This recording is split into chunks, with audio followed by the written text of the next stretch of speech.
Welcome to this explainer. Today, we're descending into a really dark, gothic fable all about the terrifying cost of perfect comfort. Rooted in Nietzschean thought, this is a grim warning of what happens when our desperate desire for safety literally suffocates our spirit. It's a stark cautionary tale against choosing a static, controlled existence over the spontaneous and, frankly, often painful reality of actually living. Okay, let's dive into this dark reality. Think about this for a second. The stars absolutely do not pause in their burning just because you declare their light yours. The universe, which is defined by this massive cosmic void, is fundamentally indifferent to our desperate desire for control. We try so hard to hoard the infinite within the finite, little walls of our lives, but you know what? That is a task inherently doomed to fail. The universe just doesn't care about the little frames and boxes we build to protect ourselves. Act 1. The Illusion of Mastery in the Stagnant Sanctuary. Now I want you to imagine you're the architect. You're sitting inside this crumbling citadel, a stagnant sanctuary made of dead, protective artifice. In this state, you've become exactly what Nietzschean philosophy calls the last man. You're a creature terrified of the unknown, and you treat the corrupting air of surprise as a threat you have to manage, rather than the very oxygen of life. By curating your days into this perfectly flat, predictable, horizontal line, you haven't actually conquered life. No, you've voluntarily submitted to the heavy lead weight of mortality.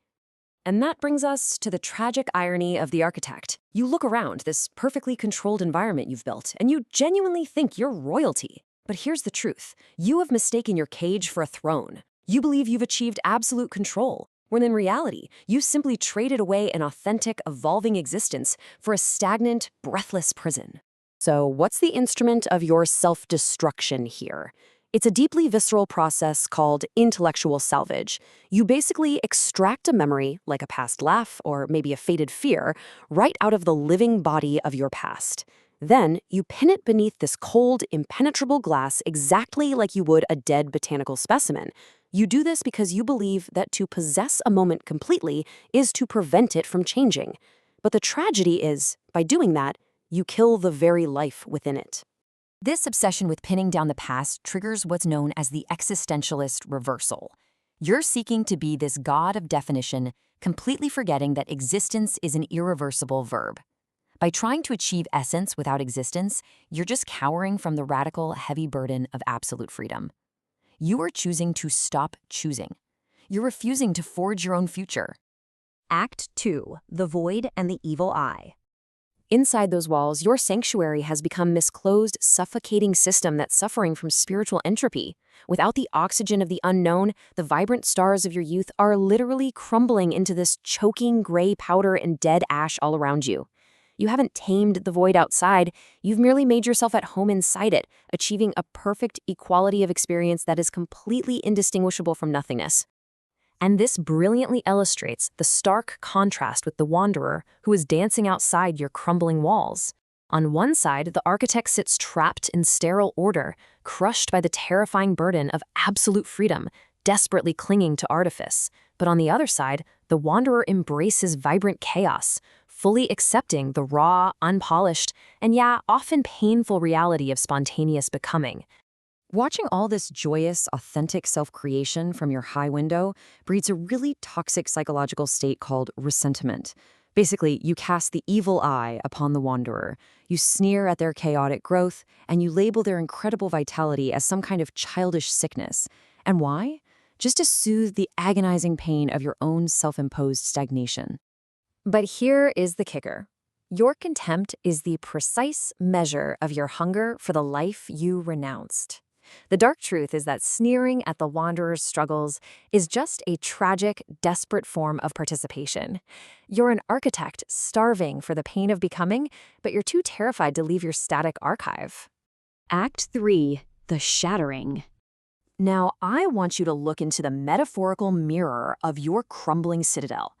Ask yourself, are you actually the master here? Or are you merely a stagnant shadow guarding your own decay? With brutal clarity, you have to realize that you're merely the archivist of a collection that was killed by the very act of archiving it. And that is a horrifying realization. The glass frames you built to supposedly protect your memories, they're actually suffocating them. You've become an anchor, keeping your own spirit submerged deep in the mud. Breaking free from this breathless definition of yourself is going to require a deeply, deeply painful transition. To survive it, you have to execute the grave dance. And listen, this is not an act of mourning. No, it is a joyful, frantic refusal to remain among the dead. It's a violent, unpermissioned return to the spirit of becoming, a full embrace of authentic self-creation that finally proves your spirit still beats. You absolutely must undergo the painful transition from a static archive to spontaneous living. You have to shatter the gloss of your perfect order. Step right out of that sanctuary and into the dark, chaotic unknown without your protected frames.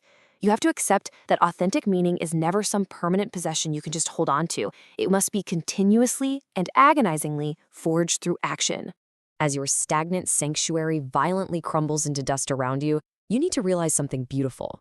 The dust your dancing raises is not ash. It's the beginning of a completely different kind of breath. That gray powder isn't death.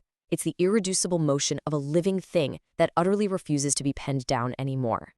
So the choice now lies entirely before you. Will you remain pinned beneath the glass, suffocating in the stagnant comfort of the last man?